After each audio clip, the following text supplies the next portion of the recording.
नेहमीचा एकाच प्रकारचा नाश्ता करून तुम्हाला सुद्धा कंटाळा आलाय, काहीतरी वेगळं खायचंय आणि ते सुद्धा एकदम पौष्टिक आणि झटपट बनणारं, तर आजची रेसिपी तुमच्यासाठी आहे। आज आपण कुरमुऱ्यामध्ये 1 वाटी तांदळाचं पीठ घालून खूपच पौष्टिक असा पदार्थ बनवतोय। तुम्ही कधी बनवला नसेल तर आजची ही रेसिपी बघितल्यानंतर 100% करणारच। शिवाय हा पदार्थ पौष्टिक असल्यामुळे मोठ्यांपासून लहानांपर्यंत सगळ्यांनाच आवडणारा आहे, झटपट बनणारा आहे। चला तर करायला घेऊया।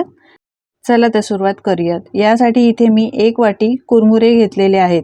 याला कुरमुरे म्हणतात, मुरमुरे म्हणतात, तुम्ही काय म्हणता मला कमेंट करून नक्की सांगा। 1 वाटी कुरमुरे मिक्सिंग बाउलमध्ये काढून घेतलेत।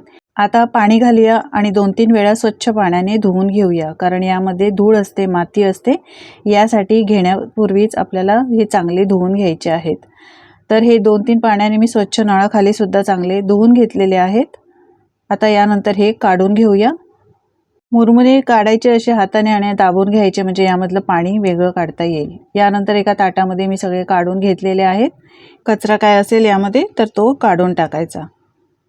पाण्यातून मुरमुरे सगळे पाणी काढून घेतले। याच मिक्सिंग बाउलमध्ये काढून घेऊया। यानंतर आपल्याला यामध्ये घालायचं 1 वाटी तांदळाचं पीठ। हे घरगुती पीठ आहे, चाळून घेतलेलं आहे। हे पीठ घातलेलं आहे सारख्याच वाटीने। यानंतर सारख्याच वाटीने अर्धी वाटी इथे मी दही घेतलेलं आहे। यानंतर पाणी घालायचं आहे। तर दही ज्या वाटीमध्ये होतं त्याच वाटीने मी इथे 1 वाटी पाणी घेतलेलं आहे। पाणी घालूया। सुरुवातीला थोडं घालायचं, लागेल तसं आपण इथे पाण्याचा वापर करणार आहोत। आता हे सगळं व्यवस्थित असं मिक्स करून घ्यायचं आहे। मिक्स केल्यानंतर पाहू शकता हे घट्ट आहे थोडंसं, तर इथे आपल्याला अजून पाणी लागणारच आहे। तर मी सारख्याच वाटीने अजून अर्धी वाटी पाणी घातलेलं आहे। मिक्स करून घेऊया। आधीच पाणी जास्त घालायचं नाही, नाहीतर एकदम बॅटर हे पातळ होऊन जाईल। तरीही हे बॅटर आहे ते घट्टच वाटतंय। अजून मी सारख्याच वाटीने अर्धी वाटी पाणी घालते। मला इथे 2 वाटी पाणी लागलेलं आहे। सुरुवातीला 1 वाटी घातलं, त्यानंतर अर्धी वाटी आणि आता परत हे अर्धी वाटी पाणी घातलेलं आहे। मिक्स करून घेऊया एकदम चांगलं व्यवस्थित। आता हे परफेक्ट बॅटर आहे, यापेक्षा जास्त पाणी आपल्याला घालायचं नाही आहे। पाहू शकता याचं टेक्स्चर छान असं हे टेक्स्चर तयार झालेलं आहे। असंच पाहिजे आपल्याला, जास्त पाणी नको। आता यानंतर इथे मी मिक्सरचं भांडं घेतलेलं आहे। या मिक्सरच्या भांड्यामध्ये हे बॅटर आहे सगळं ते घालायचं। मंडळी, तुम्हाला माझी जर रेसिपी आवडत असेल तर एक लाईक करायला विसरू नका आणि तुम्ही कुठून ही रेसिपी पाहताय हे सुद्धा मला कमेंट करून नक्की सांगा, म्हणजे मी तुमचे आभार मानू शकेन। हे सगळं बॅटर आहे ते मिक्सरच्या भांड्यामध्ये काढून घेतलंय। झाकण लावूया आणि एकदम बारीक वाटून घेऊया। जसं आपण डोशाचं किंवा इडलीसाठी बॅटर बनवतो ना, त्या पद्धतीचं हे बॅटर बनवून घेतलेलं आहे। हे बघा मस्त असं टेक्स्चर आलेलं आहे। मिक्सिंग बाउलमध्ये काढून घेऊया। पाहू शकता याची कन्सिस्टन्सी जास्त पातळ नाही किंवा जास्त घट्ट नाही, असंच आपल्याला हे बॅटर पाहिजे। यानंतर मिक्सरच्या भांड्यात अगदी थोडंसं पाणी घातलंय, पाणी जास्त घालायचं नाही। पाणी घातल्यानंतर मिक्स करून घ्यायचं आहे। पाहू शकता छान असं हे घट्ट बॅटर झालेलं आहे। असं पाहिजे हे बघा, एकदम स्मूथ बॅटर झालंय। वाटून घेताना जितकं बारीक वाटता येईल तितकं वाटून घ्यायचं आहे। आता यामध्ये आपण काही साहित्य घालणार आहोत। तर अर्धा बारीक चिरून घेतलेला कांदा, अर्धा किसलेला गाजर घातलाय। यानंतर यामध्ये घालायचं आहे अर्धी बारीक चिरून घेतलेली शिमला मिरची। भाज्या तुम्ही यामध्ये तुमच्या आवडीच्या घालू शकता। 1 मोठी हिरवी मिरची बारीक चिरून घातली आहे। 7-8 कढीपत्त्याची पानं बारीक चिरून घातलेत। बारीक चिरलेली कोथिंबीर, 1 चमचा जिरं घातलेलं आहे आणि त्यानंतर घालूया चवीप्रमाणे मीठ। कढीपत्ता असा खाल्ला जात नाही, तर असा बारीक चिरून यामध्ये घातला ना तर तो पोटात तरी जातो आणि याचा फ्लेवर सुद्धा खूप छान येतो। त्यामुळे कढीपत्त्याचा वापर सुद्धा नक्की करा। हे बॅटर चांगलं मिक्स करून घ्यायचं आहे। हे बघा अशा पद्धतीचं आपल्याला हे बॅटर पाहिजे। जास्त पातळ नको, जास्त घट्ट नको, हे परफेक्ट बॅटर आहे। आता गॅसवर इथे मी पॅन गरम करायला ठेवलेला आहे। पॅन चांगला गरम करून घ्यायचा। थोडंसं तेल लावायचं आहे, ब्रशने असं पसरवून घ्यायचं आहे। बॅटर घालण्यापूर्वी एकसारखं मिक्स करून घ्यायचं आणि त्यानंतर 1 ते 1.5 पळी किंवा 2 पळी बॅटर इथे घालायचं आहे।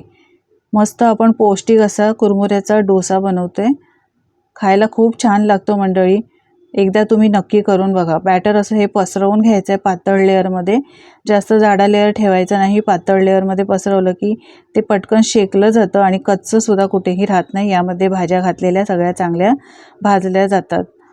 एका साईडने चांगलं भाजू द्यायचं आहे. एकदम स्लो फ्लेम करायची. सुरुवातीला फास्ट फ्लेम करून मी तवा चांगला गरम करून घेतला, तेल लावलं, बॅटर घातलं. बॅटर घातल्यानंतर एकदम स्लो फ्लेम करायचं आहे.